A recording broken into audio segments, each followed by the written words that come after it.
কাউন্সিলরের হাতে bundle bundle টাকা তুলে দেওয়ার ভিডিও ভাইরাল সোশ্যাল মিডিয়ায়।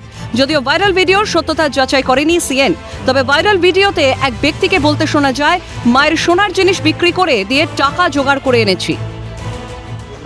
আসলে দেরি হলেও হয়, কালকে রাত্রে আনতে পারতাম। সে মা একটা সোনার কারেন্ট ছিল, সেটা বিক্রি করে দেয় আজ সকালবেলা।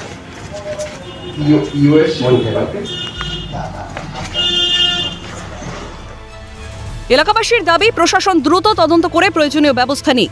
এদিকে রাজ্যে পালাবদলের পর থেকেই বসিরহাট পুরসভার 7 নম্বর ওয়ার্ড তৃণমূল কাউন্সিলর কৌশিক দত্ত এলাকা ছাড়া বলে দাবি স্থানীয়দের।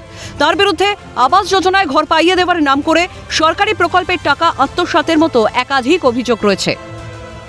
শুধু তাই নয়, এলাকার বহু মানুষের থেকে লক্ষ লক্ষ টাকা তোলাবাজিরও অভিযোগ রয়েছে এই তৃণমূল কাউন্সিলরের বিরুদ্ধে। কিছুদিন আগে আবাসে বাড়ি না পেয়ে টাকা ফেরতের দাবিতে অভিযুক্ত কাউন্সিলরের বাড়ির সামনে বিক্ষোভ দেখান বাসিন্দারা। বসিরহাট পুরসভার সামনেও তার গ্রেফতারির দাবিতে প্রতিবাদ ও বসিরহাট থানায় লিখিত অভিযোগ দায়ের করেন ওয়ার্ডের বাসিন্দারা। আমরা আমাদের নিজের চোখে দেখা, তিনি 500 টাকার নোট, বান্ডেল নোট, 10,000 টাকার, 10, 20, এমনকি 50,000 টাকাও পর্যন্ত তিনি তাদের কাছ থেকে নিয়েছে, তাদের ঘর পাইয়ে দেওয়ার নাম করে। তারা এখনো কেউ ঘর পায়নি। এছাড়াও ওয়ার্ডে অনেক রকম সমস্যা আছে। আমাদের ওয়ার্ডে কোনো জমি সংক্রান্ত সমস্যা হলে তিনি সেই সমস্যা মেটানোর নাম করেও প্রচুর মানুষের কাছ থেকে অনেক টাকা লুট করেছে। তিনি এখন ভোটের আগে আমাদের খুবই উত্তপ্ত করে গিয়েছিলেন। আমাদের ভোট দিতে ঠিক করে দেওয়া হয়নি লোকসভা নির্বাচনে। আর উনি এখন পলাতক, ওনাকে আমরা কেউ খুঁজে পাচ্ছি না। আমরা ওনার নামে থানায় অভিযোগ দায়ের করেছি। ঘটনায় সুর চড়িয়েছে শাসক দল বিজেপি।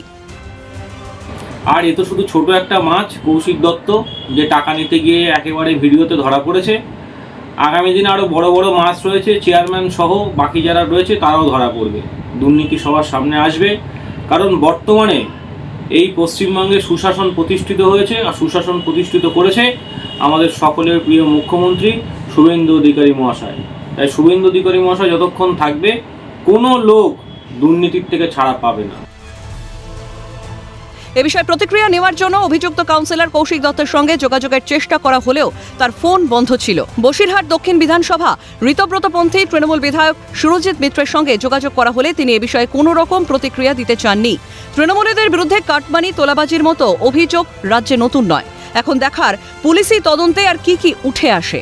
বসিরহাট থেকে স্বামী মোল্লার রিপোর্ট, ক্যালকাটা নিউজ।